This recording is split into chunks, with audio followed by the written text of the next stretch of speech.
We've all been there. You cannot connect to the internet and start crying or losing your shit. I would expect this on Windows, but yes, it does happen on Linux too. But do not worry, I have a fix for you. Do you know what ping is? If you do, that's great. If you do not, no problem at all. Bring up a terminal prompt on the screen and we are going to use ping. Firstly, we ping google.com to see if the domain responds. No joy there. How about if we ping the IP address for Google? That works just fine, so this is pointing to a DNS issue. As we have narrowed this down to DNS, we have to visit a file called resolv.conf. Again, within the terminal, type cat/etc/resolv.conf.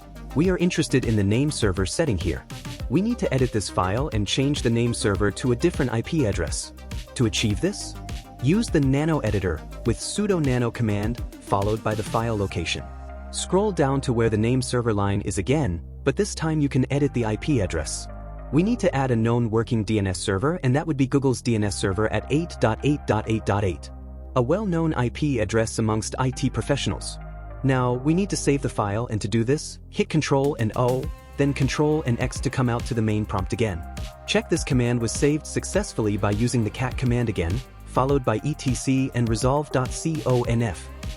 Looks good to me as the 8.8.8.8 IP is there. So now we have to carry out tests again to check we are back online. I bring up another terminal prompt and ping google.com. And look at that. We are back online, as the domain name now responds.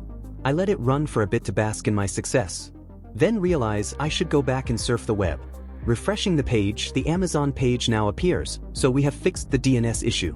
I even popped to my channel page and this is now visible. Thanks for watching this quick one today, and perhaps you can help your colleagues with this one. Watch our next video for assistance with another common Linux issue. It happens more often than you think.